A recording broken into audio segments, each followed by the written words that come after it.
जैसा कि आपको स्क्रीन पे दिख रहा है, ये है पावर डिस्ट्रीब्यूशन चैम्बर। और मैंने इसके बारे में पहले भी बताया था आपको, और मैंने सरसरी एक बेसिक कंसेप्ट मैंने आपको दिया था वहाँ पे कि कैसा टाइप 6 का, टाइप 2 का, टाइप 3 का। There are many types of walls, कितने टाइप्स के वॉल्स होते हैं और कैसे। सिंपली मैंने एक ओवरव्यू दिया था पिछली वीडियो में, छोटा सा इंट्रो था समझिए इस वॉल का।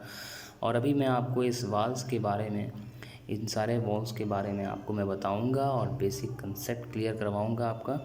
और यहाँ पे मैं इसको विद ड्राइंग मैं आपको इसके फाउंडेशन से लेके इसके कास्टिंग तक के लिए जो जितने भी डायमेंशंस होते हैं, जितने भी इसके क्राइटेरिया होते हैं, मैं सबको इस वीडियो में आपको इसके बारे में क्लियर करूँगा। तो चलिए शुरू करते हैं। मैं आपका टॉक एमसेट चैनल पे स्वागत करता हूँ। प्लीज़ ये वीडियो अगर आपको अच्छी लगे तो लाइक करें, शेयर करें जितना हो सके, और कमेंट करें। जो प्रॉब्लम्स हो वो बताएं हमें, ताकि हम उस प्रॉब्लम्स को सॉर्ट आउट करें। और इस तरह के और सारे नॉलेज के बारे में आपको अगर जानना है या लेना है नॉलेज, तो आप प्लीज़ कमेंट करें और प्लीज़ मेरे चैनल को सब्सक्राइब करें। Thank you, that's all. चलिए शुरू करते हैं। तो ये जैसा कि मैं आपको लेकर चलता हूँ सीधा ड्राइंग पे। ये देखिए आपको राफ्ट की ड्राइंग। सबसे पहले मैं आपको एक और चीज़ लेकर चलता हूँ, डायरेक्टली मैं लेकर चलता हूँ डायमेंशंस से स्टार्ट करता हूँ आपको, कैसे वॉल के कितने डायमेंशंस होते हैं, ताकि आप समझ सकें ईज़िली। ये देखिए आपको जैसा भी आपके स्क्रीन पे दिख रहा है, टाइप ऑफ मैनहोल पावर, एक टेबल है जहाँ पे लिखा हुआ है type of manhole, power manhole numeration details. Power manhole numeration मतलब कितने नंबर्स के पावर मैनहोल हैं क्या है, सबको नंबर्स से दर्शाया गया है, यहाँ पे डिफाइन किया गया है।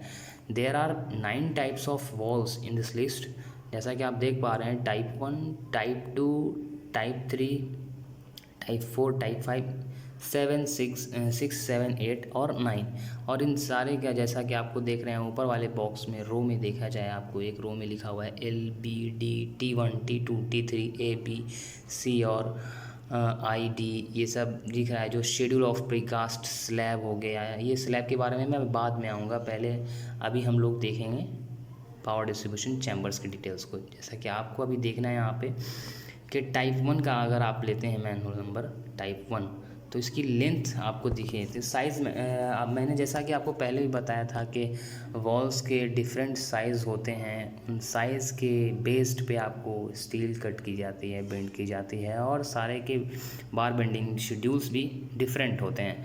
तो जैसा कि आप देख पा रहे हैं यहाँ पे टाइप 1 की लेंथ 3500 और में है, ये सारे में है। आपको कोई समझने में दिक्कत नहीं होगी, सिंपली लिखा हुआ है यहाँ पे 3500 बाई 3500, यानी 3500 बाई 3500 का जो वॉल होगा, ये हो नहीं, ये एक तरह से आपको समझिए कि समझना क्या है, ये आपको अंदर के आपको डायमेंशंस दिए गए हैं, वॉल के अंदर के डायमेंशंस, इनर फेस के डायमेंशंस हैं ये आपके। ये लेंथ हो गई 3500 और ब्रिड्थ हो गई आपको 3500, यानी 3500 और 3500 का सेम स्क्वायर टाइप का ये चैम्बर हो गया आपको, जिसकी लेंथ लंबाई 3500 होगी और चौड़ाई भी 3500 होगी। और D इज़ नथिंग बट यहाँ पे आपको डायगोनल है, यानी एक कॉर्नर से उसके जस्ट अपोजिट, ठीक फ्रंट अपोजिट डायगोनल्स को मापा जाता है। मतलब आमने सामने के कोने के लेंथ को ही यहाँ पे डायगोनल से दिखाया। जैसा आप पहले बेसिक कंसेप्ट आपका क्लियर हुआ होगा 8th और 9th में, जैसे कि आपने पढ़ा हो गया कि स्क्वायर के आप डायगोनल निकालें, अगर आपको रेक्टेंगल दिया होगा तो उसका डायगोनल्स निकालें। तो ये सिंपली डायगोनल निकालना बहुत आसान है, इसका आप इजीली निकाल सकते हैं डायगोनल्स। सिंपल, अगर स्क्वायर का है तो इसको √a कर दीजिए, आपको सिंपल इस तरह से निकल जाएगा आपको डायगोनल। तो डिफरेंट साइज़ के हैं तो डायगोनल भी डिफरेंट होंगे इन सब के। जैसा कि आप देख पा रहे हैं टाइप 2 का यहाँ पे भी है 3500 बाई 2600, ये सबसे बड़ा वॉल है आपको टाइप 2 का। उसके बाद दूसरा उससे भी बड़ा वाल सेम रहेगा टाइप 2 और टाइप 8 का। 8 में क्या है कि आपकी थिकनेस थोड़ी बढ़ जाती है, बस और कुछ नहीं है, बाकी लेंथ और विड्थ सब सेम रहता है टाइप 2 के बराबर। टाइप 3 का देखिए 3200 बाई 2050 ऐसा करके। टाइप 4 का 2250 बाई 2250 ऐसा है। Type 5 1950 by 1950। टाइप 6 का 1500 बाई 1500। Type 7 1200 by 1200। इसी तरह से टाइप 8 3500 बाई 2600। जैसा कि मैंने पहले कहा टाइप 2 का सेम टाइप 8 है, और टाइप 9 का 25 ठीक टाइप 4 के बराबर है। आप इसको ऐसे भी याद रख सकते हैं, टाइप 2 और टाइप 8 को एक जैसा लेकर चल सकते हैं आप। टाइप 4 और टाइप 9 की डायमेंशंस देखिए टोटली एक हैं। एक टाइप 6 ऐसा चैम्बर है, और टाइप 7 जो और टाइप 1 जो स्क्वायर कॉलम है। तो इन आपको इस तरह से आप याद रख सकते हैं कि कौन कौन सा कॉलम बोल रहा हूँ मैं, स्क्वायर वॉल हैं, स्क्वायर टाइप के वॉल है, कौन कौन से डायगोनल, कौन कौन से आपको रेक्टेंगुलर वॉल हैं। इस तरह से भी आप याद रख सकते हैं।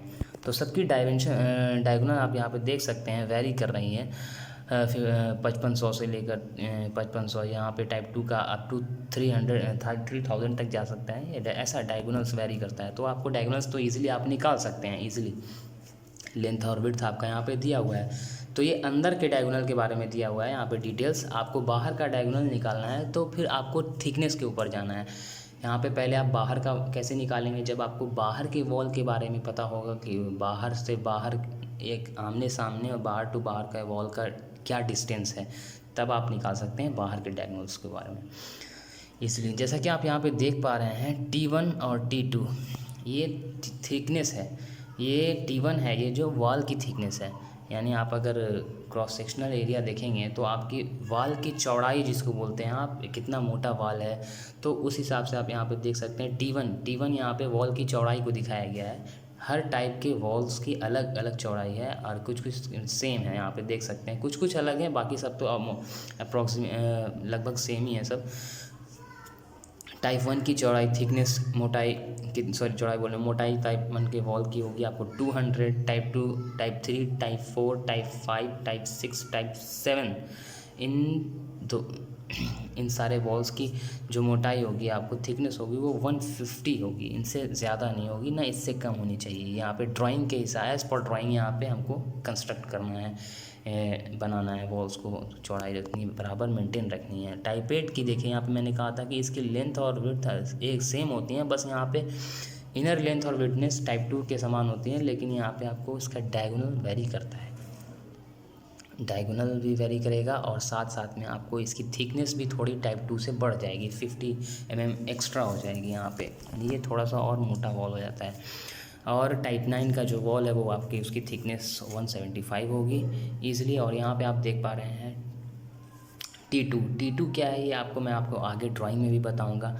ऐसे यहाँ पे आप एक ओवरव्यू देख लीजिए कि टाइप 1 के लिए T2 का वैल्यू 250 है, टाइप 2 के लिए 200 है, टाइप 3 के लिए 200 है, टाइप 7 तक 200 है, और बाकी टाइप 8 की 250, टाइप 9 की 250। अब मैं बताऊँ आपको कि ये टाइप T2 है क्या। T2 आपको थिकनेस ऑफ राफ्ट, जैसे मैं राफ्ट फाउंडेशन हम लोग करते हैं वॉल्स की, तो अब भैया वो कंक्रीट जो हम डालेंगे वो कितने हाइट तक डालेंगे, तो वो हाइट जो कंक्रीट की होगी राफ्ट के, उसकी यहाँ पे थिकनेस, उसकी आप यहाँ पे थिकनेस दी हुई है, हाइट दी हुई है, उसको कह सकते हैं आप कितनी ऊंचाई तक रहेगी। तो टाइप 1 की वॉल की ऊंचाई, वॉल की नहीं बल्कि वॉल के फाउंडेशंस की जो ऊंचाई होती है वो 250 होती है हाइट।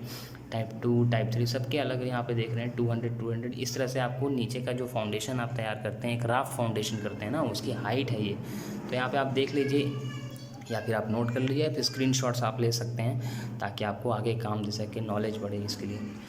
तो चलिए हम आपको लेकर चलते हैं दूसरी ड्राइंग पे। आज मैं आपको ड्राइंग से ही समझाऊंगा कि कैसे क्या होता है नहीं होता है, वही चीज़ आपको देखना है। जैसा आप यहाँ पे देख पा रहे हैं, आपको मैं लेकर चलता हूँ एक और, कहाँ गया वो ड्राइंग,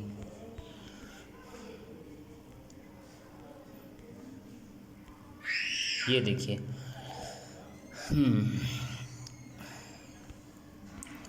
सिंपल व्यू कहाँ है आपका राफ्ट का, मैं आपको अभी दिखाता हूँ, आप इसलिए बहुत अच्छे से समझ जाएंगे उसको, आपके माइंड में ही सेट हो जाएगा वो। ये आपका रहा, यहाँ पहले आया था, ये देखिए आप, मैं दिखाता हूँ आपको, ये देखिए आपको ये जो सेक्शनल व्यू है, ये वॉल की सेक्शनल व्यू है। ये कैसा सेक्शन है मैं ये भी बता दूँ आपको ईजिली। ये जब आप फ्रंट व्यू देखेंगे ना, आप वॉल के फ्रंट व्यू को आप देखेंगे तो इस तरह से आपका, अगर सेक्शन वाइज उसको कट करेंगे बीच से ना, तो वही S1 ये सेक्शन दिया हुआ है, वॉल्स को बीच से कट किया गया है, और फिर आपको ये दिखा रहा है सेक्शन। तो इस सेक्शन को आप देख रहे हैं, तो सामने से आपको जहाँ पे यहाँ पे देख लीजिए कि दिख रहा है कैसे T2 कहाँ पे है। T2 आपको ये दिख रहा है, ये है आपका T2, फिर उसके नीचे आ जाइए, ये आपका सी हो गया। सी क्या है, या T1 देखिए, T1 क्या है, ये वॉल की थिकनेस है। जैसा कि मैंने आपको वहाँ पे ड्राइंग में दिखाया था, T1 सबकी कुछ कुछ बाकी सबकी सेम है 150, लेकिन कुछ कुछ की अलग है, 200 है टाइप 8 की, इस तरह से टाइप 9 की अलग है। तो ये T1 nothing but thickness of wall. देखिए ये आपका वॉल यहाँ तक जा रहा है और ये चौड़ाई है वॉल की। और ये जो सी है ना, ये सी क्या है, वॉल से कितना बाहर आपका राफ्ट जाएगा, कितना बाहर आपका राफ्ट होगा, वो उसकी ये आपको मेज़रमेंट है सी, उसको सिंबल सी से दिखाया गया। और ये T2 देख रहे हैं, ये फाउंडेशन कितना आपका हाइट लेगा, वो आपको T2 यहाँ पे दिखाया गया। और एक और चीज़ आप यहाँ पे एक और कर रहे होंगे ड्राइंग में, ये ग्रे कलर का जो ड्राइंग है नीचे फाउंडेशंस का, उसके नीचे एक दिखाया जा रहा है आपको, देखिए जहाँ पे एरो उसका दिया हुआ है, ये क्या है, 100 mm थिक PCC M15। ये आपको M15 का, हाँ, फाउंडेशन से पहले आप तो कहीं पे भी जाइएगा, आपको फाउंडेशन से पहले आपको PCC करना होता है। तो आप समझ सकते होंगे PCC किस लिए किया जाता है, क्योंकि उसमें मजबूती आए, राफ्ट को संभाल सके, आपके स्ट्रक्चर को PCC थोड़ा संभालने में स्टेबिलिटी देता है। सॉइल अगर मान लीजिए गीला हो गया, ढक गया, तो वहाँ पे आपको PCC बहुत मैटर करता है, इसलिए PCC दिया जाता है। जैसा कि आप यहाँ पे ड्राइंग में देख पा रहे हैं, ये PCC की थिकनेस आपको दिखा रहा है 100 mm, यानी आपको PCC की थिकनेस 100 mm ही रखनी है यहाँ पे पावर डिस्ट्रीब्यूशन चैम्बर्स में, इससे ज़्यादा आपको नहीं रखनी है। और ये M15 कंक्रीट की जाती है, M15 के कंक्रीट से इसकी ढलाई की जाती है। उसके बाद आपको यहाँ पे देख पा रहे हैं, इसके जस्ट ऊपर आपको ये राफ्ट किया गया है और राफ्ट की थिकनेस T2 है। तो मैंने जैसा कि यहाँ पे आपको दिखा दिया है कि ये क्या है, T2 C1 और T1 क्या है। तो इस तरह से आप वहाँ पे मैंने बता दिया था आपको कि वो सी क्या है, आपको कितना डिस्टेंस पे आपको रखना है वॉल से बाहर थिकनेस राफ्ट को। और ये देखिए आपको वॉल, ये जो L दिख रहा है ना आपको, ये L is nothing but length of wall, और ये इनर डायमेंशन है वॉल की, L लेंथ ऑफ वॉल। और ये आपकी हाइट ऑफ वॉल हो जाएगी, यहाँ जहाँ तक आपका ग्रे दिख रहा है सेक्शन, वो आपकी हाइट हो गई, वॉल की हाइट हो गई। तो चलिए, इसमें बहुत सारी चीज़ें दिखाई गई हैं, फिर मैं आगे भी बताऊंगा आपको धीरे धीरे कि क्या है क्या नहीं है। आपको एक और चीज़ मुझे दिखानी है, ये आपको दिखाना है कि वो ड्राइंग कैसा, मतलब ड्राइंग के हिसाब से कैसे PCC किया जाता है। यहाँ पे आप देख पा रहे हैं टिपिकल RC, ये तो रेनफोर्स प्लान है। आपको एक और ड्राइंग था हमारे पास, मैं वो भी दिखा देता हूँ आपको। सी यहाँ पे चलिए हम इसी में समझाते हैं, इसी ड्राइंग में आपको समझाते हैं। Manhole bottom, typical RC plan of manhole bottom. यहाँ पे आपको ये देख रहे हैं ना, आपको डॉट लाइन या फिर वो डार्क लाइन जो, उसको ध्यान नहीं देना, आपको सिंपल इसको ध्यान देना है। ये जो है 1 2 3 4 बॉक्स बने हुए हैं यहाँ पे, है ना, 4 बॉक्स बने हुए हैं। और सबसे लास्ट वाला जो बॉक्स आप देख रहे हैं, वो निशान, कटिंग निशान के कटिंग लाइन जो है आपकी सबसे लास्ट में जो चारों तरफ से घिरा हुआ है, वो PCC की लाइन्स है। और यहाँ पे आप देख सकते हैं कि PCC कैसे किया जाता है। हर चैम्बर्स के लिए PCC का साइज़ अलग होता है।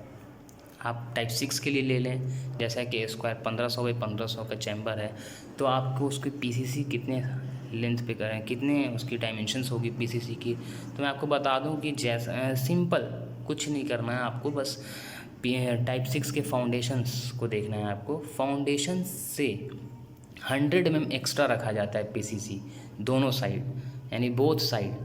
आपको बोथ साइड क्या बोल सकते हैं, आपको चारों साइड जो फाउंडेशन होगा टाइप 6 के चैम्बर्स का, ये आप देखो सब तरफ से ये सेम डिस्टेंस से आउट है। यहाँ पे देख पा रहे हैं आपको एकदम प्रॉपरली सेम डिस्टेंस पे है, यानी आपको चारों तरफ से PCC के लिए राफ्ट के बाद 100 mm एक्स्ट्रा देना होता है PCC के लिए।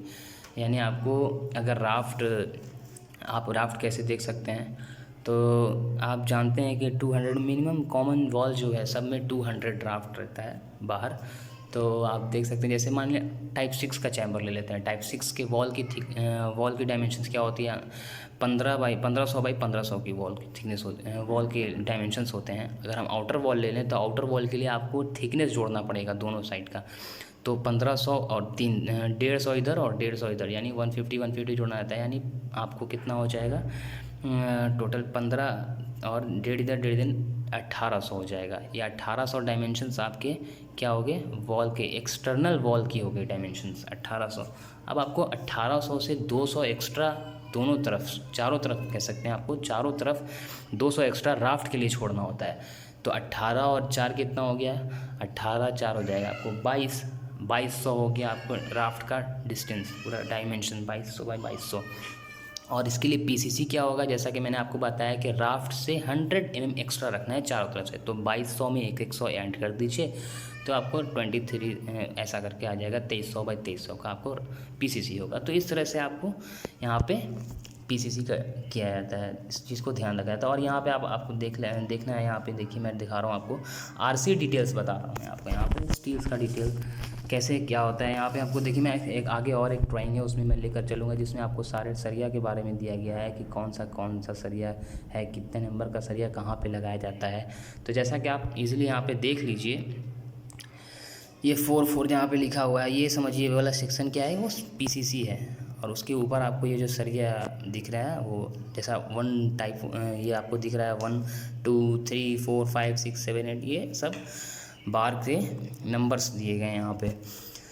तो यहाँ पे देख पा रहे हैं आप, जो दिख रहा है आपको आपके आँख के सामने जो हॉरिजेंटल बार्स हैं, 1 को देखिए आप, नोटिफाई कीजिए 1 को, जहाँ पे नोटिफाई किया हुआ 1 आपको उसको कंसंट्रेट करना है। ये जो दिख रहा है बेंड हुआ हुआ साइड और साइड से यहाँ पे, और यहाँ पे बेंड हुआ हुआ है, ये देख पा रहे हैं आपको। ये टॉप की बार जो है ना, ये नंबर 1 से दिखाया गया है। और ये जो ब्लैक डार्क सर्कुलर डॉट देख रहे हैं आप, वो आपकी क्या होगी, आपको लॉन्गिट्यूडनल बार हो गई ये आपकी। और वो टाइप 1 हो गया आपको हॉरिजॉन्टल बार्स। तो ये सब क्या है, ये सब आपके मैट फाउंडेशंस के बार बेंडिंग शेड्यूल्स हैं, बार के शेड्यूल दिए गए हैं यहाँ पे। और यहाँ पे आप देख सकते हैं 3 यानी 1 और 3 क्या है, ये आपको सिंपली एक्स डायरेक्शन में दिख रहे हैं। और 2 और 4 ये जो आपको दिख रहे हैं, ये वाई डायरेक्शन में बाइंड किए जाते हैं। तो चलिए मैं आपको यहाँ पे, और इसे एक और आगे यहाँ पे देख लीजिए आप, ये वॉल की बार बेंडिंग शेड्यूल्स है, बार के सिम्बॉलिक स्ट्रक्चर ऑफ दिख रहे हैं आपको यहाँ पे 5 7 6 8, यहाँ पे 5 7 6 8 दोनों तरफ बराबर हैं। तो आप यहाँ पे देख लीजिए, ये जो वाई के डायरेक्शन में सीधा वर्टिकली जो जा रहा है वो है बार नंबर 5 है। और जो हॉरिजॉन्टल वे में जा रहा है आगे, ये डॉट दिखा रहा है, जो डार्क डॉट, वो 6 है, बार नंबर 6। और 8 बार नंबर 5 और 7, इस तरह से आप देख लीजिए। मैं आपको आगे लेकर चलता हूँ, इससे संबंधित सरिया के डिटेल्स में मैं आपको लेकर चलता हूँ। इस तरह से ये जो आप, ये सब सारे डिटेल्स हैं आपको मैनहोल्स के, क्योंकि मैनहोल्स में बहुत सारी चीज़ें आती हैं। अभी तो मैं आपको बता रहा हूँ फाउंडेशंस के बारे में, फिर मैं बताऊंगा आगे जाके आपको वो स्लैब कैसे ढला जाता है। तो ये देखिए आपके सामने यहाँ पे आ चुका है रेनफोर्समेंट डिटेल ऑफ मैनहोल। आपको अभी दिखना है, मैंने आपको बताया था 1 2 3 4 नीचे के फाउंडेशंस जो होते हैं, फाउंडेशंस के बार बेंडिंग शेड्यूल्स को आपको देखना है। वहाँ पे मैंने आपको 1 नंबर दिखाया, नंबर 2 नंबर 3 नंबर 4 तक के बार्स को मैंने दिखाया। तो आपको यहाँ तक ही कंसंट्रेट करना है फ़िलहाल। टाइप ऑफ मैनहोल्स 1 2 3 4 5 6 आप देख पा रहे हैं, और सबके फाउंडेशंस के ये बार हैं, बार नंबर 1 बार नंबर 2 बार नंबर 3। मैट फाउंडेशंस में जो बार आपको पेंट करके लगाए जाते हैं वो उसके डिटेल्स हैं। तो ये नंबर 1 2 3 4 आ गए। अब आपको यहाँ पे देखना है, मान लीजिए आप टाइप 6 लेकर चलें, 1500 बाई 1500 का जो वॉल रहता है उसकी मैट फाउंडेशंस में सरिया का क्या रोल होता है, यहाँ पे देखिए सब यहाँ पे वाइट 8 दिख पा रहा है आपको, जहाँ पे वाइट दिख रहा है ये सब नथिंग बट 8 mm डायामीटर के बार्स को यूज़ किया गया है इसमें। और Y8 at 150 टाइप 6 में देखें Y8 at 150 cc दिया गया है यहाँ पे, यानी सेंटर टू सेंटर डिस्टेंस, यानी आपके 8 mm की डाया के जो बार्स होंगे वो 2 बार्स के बीच की डिस्टेंस क्या होगी 150, और दोनों बार्स के सेंटर टू सेंटर से सेंटर तक की डिस्टेंस यहाँ पे ये दी गई है। ये नहीं कि आपको एक बार से दूसरे बार तक के, नहीं, आपको बार्स के सेंटर टू सेंटर डिस्टेंस को यहाँ पे देखना है। तो ये Y8 at 150 bar number 1, bar number 2 में भी वही है, बार नंबर 3 में भी सेम है, बार नंबर 4 में भी सेम है। कहने का मतलब इसके मैट इसकी जाली बनाने के लिए आपको 8 डायमीटर की बार लेनी होती है और सब 8 डायमीटर के जितने भी बार्स होते हैं सबको आपको पहले 150 स्पेसिंग देकर रखना होता है। उसके बाद फिर उसके ऊपर से लॉन्गिट्यूडनल्स बार दी जाती है और फिर उसको बाइंड किया जाता है। इसी तरह से आपकी नीचे की जाली तैयार हो गई और ठीक यही तरीका आपको ऊपर की जाली को बनाने में भी किया जाता है। मैं आपको वो फ़ोटो भी लेकर चलता हूँ, दिखाता हूँ कैसे वो बार्स को बाइंड किया जा रहा है। यहाँ पे आप यहाँ पे देख सकते हैं, ये है, देखिए ये जो आपको दिख रहा है ये वहाँ पे मैं ड्राइंग में दिखा रहा था आपको, क्रॉस सेक्शनल एरिया दिखा रहा था जिसमें आपको वो ऐसा जो जा रहा है वाई डायरेक्शन में जो जा रहा है वो नहीं दिख पा रहा होगा, वो डॉट डॉट दिख रहा था। तो ये देखिए आपको सबकी डिस्टेंस स्पेसिंग सेम है 150 टू 150। ये जो बेंड होके ऊपर मुड़ा हुआ दिख रहा है वो आपको वाई डायरेक्शन हो गया और ये जो एक बार चारों तरफ से एक बार दिए गए हैं वो आपको एक्सट्रैक्शन में हो गए। तो ये क्या थे आपको बार नंबर 1, ये है बार नंबर 1 जो एक्स डायरेक्शन में सिंगल बार जा रहा है वो बार नंबर 1 हो गया। और बाकी ये जो हो गए बार नंबर क्या कितने हो गए 1 और ये थे 3, बार नंबर 3 थे ये। तो इस तरह से आपको देखिए कैसे इसको प्रॉपरली मेंटेन किया जाता है मैट फाउंडेशंस में। सारे मेज़रमेंट को ध्यान में रखते हुए मैट की जाली तैयार की जाती है, मैट तैयार की जाती है। आपको यहाँ पे देखिए आपको एक्स वाई डायरेक्शन दोनों के बार यहाँ पे बेंड होके ये एक नीचे की जाली रेडी हो गई है और सब में देखिए प्रॉपरली स्पेस मेंटेन किया गया है 150 mm, है ना। यहाँ पे आप देख पा रहे हैं एक्स और वाई डायरेक्शन दोनों की बार। तो इसको इस तरह से बेंड करके तैयार किया जाता है और आपकी जाली इस तरह से रेडी हो जाती है। मैं आपको जाली भी दिखा देता हूँ कैसा है उसका व्यू रहता है। तो इस तरह से आपका मैट फाउंडेशन तैयार होता है। लगता है मैं वो यहाँ पे है नहीं तो मैं दिखा दूँगा आपको बाद में भी। तो आप समझ ही गए होंगे कि कैसे इसका बेसिक कंसेप्ट फाउंडेशंस का है। यहाँ पे मैंने आपको सरिया की डिटेल्स भी बता दी, सरिया कितने स्पेसिंग पे बांधा जाएगा। ये आपको 1 2 3 4 मैंने आपको दिखाया था, सबकी स्पेसिंग सेम है और सब में 8 mm डाया के बार्स को यूज़ किया जा रहा है। तो ये आपकी बार बेंडिंग शेड्यूल्स की ड्राइंग हो गई आपको। और मैं अभी आपको वर्टिकल्स के बारे में, मैंने आपको जाली के बारे में बता दिया, अब मैं चलता हूँ आपको वर्टिकल्स के बारे में लेकर। तो वर्टिकल्स के लिए आप फिर से आइए इस ड्राइंग पे।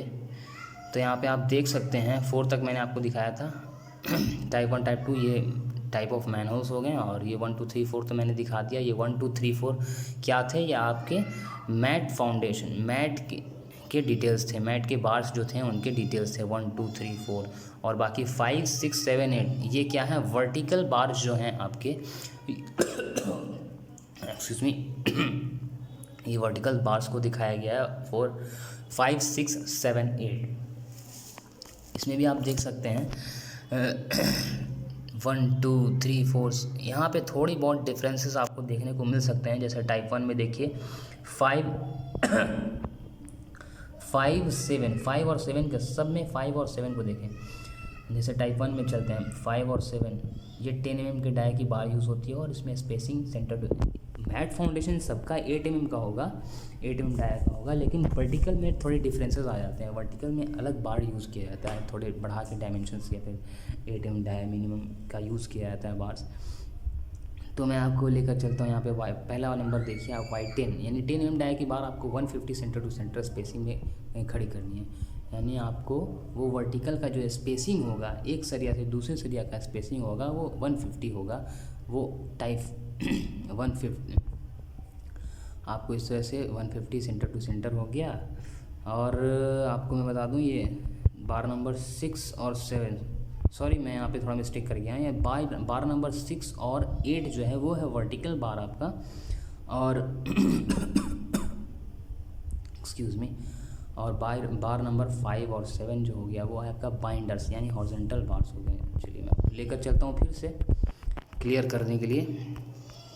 यहाँ पे आप देख रहे हैं, देखिए इस ड्राइंग में 5 और 7 जो बार हैं वो आपके वर्टिकल बार हो गए और 6 और 8 जो हो गए आपके बाइंडर्स हो गए। यानी बाइंडर्स इसलिए उसको बोलते हैं क्योंकि वर्टिकल्स खड़ा करने के बाद उसमें बांधा जाता है बाइंडर्स में, तो वो हॉरिजॉन्टली होते हैं, सिंपली उसको बाइंडर्स आप समझ सकते हैं, बाइंडर्स ही कहे जाते हैं। तो 6 और 8 बाइंडर्स हो गए और 5 और 7 आपको ध्यान में रखना है कि ये वर्टिकल्स हो गए। चलिए मैं आपको लेकर चलता हूँ वापस से उस ड्राइंग पे जहाँ पे आपको क्लियर होगा सारी बातें।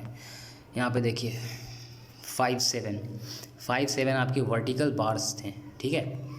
तो और 5.7 को आप देख सकते हैं 150 mm यानी वर्टिकल टाइप 1 में का जो वर्टिकल होगा वो 150 mm के स्पेसिंग पे होगा और 10 mm डाया का यूज़ होगा। बाकी सब में देखिए टाइप 2 में देखिए 125। टाइप 2 में डिफरेंस आ जाता है, यहाँ पे वर्टिकल की स्पेसिंग होती है थोड़ा कम हो जाती है, 25 mm और कम हो जाती है, यानी जगह काफ़ी कम होती है। 125 mm के स्पेसिंग पे इसको खड़ा किया जाता है। टाइप 3 में देखिए 100 mm स्पेसिंग पे खड़ा किया जाता है और कम हो गया। टाइप 4 में देखिए आपको 150, बाकी मोस्टली में आपको 150 दिखेगा और कुछ में जैसे आपको टाइप 8 में दिखने को मिलेगा। और टाइप 2 और टाइप 8 जैसा कि मैंने आपको बताया कि लेंथ और विड्थ में सेम है, उसी तरह से इसमें सरिया का डिटेल्स भी सेम है। स्पेसिंग अगर इसमें भी वर्टिकल की 125 है तो टाइप 8 में भी 125 आपको देखने को यहाँ पे मिल रही है ईजिली, और टाइप 9 में 150। तो आप ईजिली समझ गए होंगे इसकी स्पेसिंग। और यहाँ पे टाइप 6 और टाइप 8 को आप देख लीजिए, ये है बाइंडर्स के डिटेल्स, यानी आप वर्टिकल बांधने के बाद वो जो खड़ी सरिया थी उसके बांधने के बाद आप जो लेटी हुई सरिया रहती है, यानी जो बिछी एक उस पर बाइंड की जाती है, उसका डिटेल्स है ये Y10। इसमें भी देखिए डिफरेंसेस कहीं कहीं पे आ सकते हैं आपको, जैसा कि देख सकते हैं 1 में 100 है, 10 mm का डाई का बार है, 100 mm स्पेसिंग पे उसको बांधा जाता है, ऊपर की ओर बांधा जाता है। ये बाइंडर्स जो होते हैं वो नीचे से ऊपर की ओर बांधे जाते हैं, और वर्टिकल्स जो होते हैं चारों ओर बांधे जाते हैं, चारों ओर खड़ा किया जाता है वर्टिकल्स को। तो इस तरह से आप यहाँ पे डिटेल्स क्लियर हो गया आपका। चलिए मैं आपको फिर से वॉल्स की तरफ दिखाता हूँ। सरिया के बारे में देखना है आपको ईज़िली और समझ में आ जाएगा और आसान हो जाएगा समझना। यहाँ पे आप देख सकते हैं ये देख रहे हैं आप, ये है वर्टिकल, ये क्या है आपका वर्टिकल राफ्ट हो गया वर्टिकल बांधने के बाद। और ये नथिंग बट टाइप 2 का चैम्बर है। देखिए यहाँ पे स्पेसिंग कितनी कम है, 125 mm की स्पेसिंग है यहाँ पे, और कम जगह है। और ये जो एक सिंगल बार आपको दिख रही है चारों तरफ से घुमाया गया है, चारों तरफ बांध दिया गया है, तो वो बाइंडर्स हैं आपको, वो बार नंबर 6 और बार नंबर 8 हो गए। और ये जो वर्टिकल बार्स थी आपकी वो बार नंबर 5 और बार नंबर 7 थी आपको। तो ये टाइप 2 का चैम्बर है, इसमें इसलिए इसमें इतना कम जगह है। और ये है आपको टाइप 6 का चैम्बर है, ये भी टाइप 2 है। तो इस तरह से आप समझ ही गए होंगे। यहाँ पे देखिए आपको टाइप 4 है शायद ये, इसमें 150 mm का स्पेसिंग है। इसमें देखिए आपको 150 mm की स्पेसिंग दिख रही होगी वर्टिकल में और बाइंडर्स में। इस तरह से आपका मैनहोल रेडी हो जाता है। यहाँ पे आप देख रहे हैं, मैंने आपको ड्राइंग ईजिली समझा दिया, और आपको होप करता हूँ, आशा करता हूँ कि आपको समझ में आ गया होगा। अगर आपको थोड़ा बहुत भी डाउट हो कहीं पे भी तो आप प्लीज़ कमेंट करें। ये वीडियो अगर आपको अच्छी लगी होगी तो आप लाइक करें। तो चलिए और दिखाता, इस तरह से बाइंडर्स बांधे जाते हैं। वर्टिकल बांधने के बाद राफ्ट होने के बाद पहले बाइंडर्स बांधे जाते हैं चारों तरफ से। यहाँ पे देखिए आपको जैसे पाइप्स हैं, 4 पाइप्स इसमें दिए गए हैं, यही है आपको कॉन्डुइट्स इसको बोलते हैं। इसमें अंडुलेशंस के वजह से आपको शटरिंग में बहुत परेशानी आ जाती है, कहीं पे हाइट है, कहीं पे डाउन है, कहीं पे बीच के पाइप्स थोड़े टेढ़े हैं, थोड़े ऊपर नीचे हो जाते हैं, जिसकी वजह से बहुत परेशानी होती है। यहाँ पे उसको देखना होता है शटरिंग करने वक्त। इस तरह से आपका देखिए बाइंडर्स होने के बाद राफ्ट होने के बाद बाइंडर्स बांधने के बाद यहाँ पे आपको शटरिंग तैयार होने के बाद आपका वॉल इस तरह से प्रॉपरली रेडी हो जाता है। यहाँ पे ये अभी स्टार्टिंग है, यहाँ पे अभी जैक बहुत सारे लगाने बाकी हैं सपोर्ट, क्योंकि इतने हैवी वॉल्स जो होते हैं ये इतने कम जैक में नहीं टिक पाते हैं, क्योंकि इनके कंक्रीट की वैल्यू 4 MQ होती है। ये बड़े आप इतना भी ध्यान, आगे मैं आपको और भी बताऊँगा, कंक्रीट के बारे में बताऊँगा, इससे रिलेटेड वीडियो लेकर आऊँगा। तो ये जो वॉल्स होते हैं इनको बहुत ही मेंटेनेंस चाहिए होता है इसको वर्टिकल, इसमें हनी कॉम्ब नहीं आने। किसी भी स्ट्रक्चर में आप समझ सकते होंगे कि कोई भी स्ट्रक्चर हनी कॉम्ब नहीं दिखाना चाहता है, कोई भी स्ट्रक्चर में कोई भी हनी कॉम्ब नहीं आने चाहिए। उसको अगर आता है तो उसको रिकवर कीजिए, आप उसको दूर कीजिए हनी कॉम्ब को। तो ये मैंने आपको सारे डिटेल्स दिखाएँ। ये देखिए कंक्रीट किस तरह से हो रहा है, यहाँ पे आपको सूट्स के ज़रिए होता है यहाँ पे कंक्रीट। ये टाइप 6 का चैम्बर है 1500 बाई 1500 का। देखिए इसकी राफ्ट के लिए शटरिंग की जाती है, वहाँ पे राफ्ट के लिए शटरिंग इसलिए नहीं की गई आगे मिट्टी के साइड में, क्योंकि वहाँ पे ऑलरेडी उतनी ही वहाँ पे मिट्टी ही आपको शटरिंग का काम कर जाएगी, सॉइल। ये देखिए कितने प्रॉपरली मेंटेन करके आपको राफ्ट किया गया है इस तरह से। और ये देखिए अगले दिन की वीडियो है यहाँ पे टाइप 6 की। इस तरह से देखिए आपको बाइंडर्स कितने बेहतरीन तरीके से। ये टाइप 2 का चैम्बर है जिसमें देखिए कितनी कम स्पेसिंग है वर्टिकल्स में, और ये बाइंडर्स टाइप 150 और ये बाइंडर्स जो हैं 150 mm के स्पेसिंग में बांधे जाते हैं। इस तरह से आप देख सकते हैं। ये देख रहे हैं आपको सरिया से जो आपको बाहर दिख रहा है वो राफ्ट का पार्ट, वो नथिंग बट 200 स्पेसिंग का पार्ट है। इन सब चीज़ों का ध्यान रखा जाता है करने के वक्त, वॉल करने वक्त, कंक्रीट करने वक्त। ये देखिए प्रॉपरली आपका बाइंडर्स बन गया है। आपका ये शटरिंग स्टार्ट हो रहा है यहाँ पे लगना। शटरिंग करने के बाद जैसा कि मैंने आपको दिखाया कि इस तरह से वॉल रेडी होता है। ये देखिए शटरिंग प्रॉपरली लग रहा है, इसमें टाई रॉड दिया गया है। ये अब आगे मैं आपको बहुत सारी चीज़ों के बारे में बताऊंगा कि इसके कंपोनेंट्स के बारे में बताऊंगा कि इस वॉल पावर डिस्ट्रीब्यूशन चैम्बर्स को तैयार करने में, रेडी करने में कितने आपको एच बीम्स, कितने वॉल्स, क्या क्या चीज़ लगते हैं, कंस्टिट्यूएंट पार्टिकल्स के बारे में बताऊँगा। इनके किस चीज़ को क्या कहते हैं, किस नाम से जाना जाता है किस चीज़ को। यहाँ पे जैसा आप देख रहे हैं ये लेज़र पाइप हो गया, ये लंबी सी पाइप जो जा रही है। इसी तरह से लैडर है, यहाँ पे आपको वेलर है, बहुत तरह की चीज़ें और भी आपको देखने को मिलेंगी। इन सब के नाम के बारे में भी अगर आपको जानना है तो प्लीज़ आप कमेंट करें। और इस तरह से आने वाले सारे वीडियोज़ का प्लीज़ वेलकम करें। और मेरी अगर वीडियो अच्छी लगी हो आपको तो प्लीज़ लाइक करें, शेयर करें जहाँ तक, और खूब से खूब सब्सक्राइब करें। Thank you, that's all.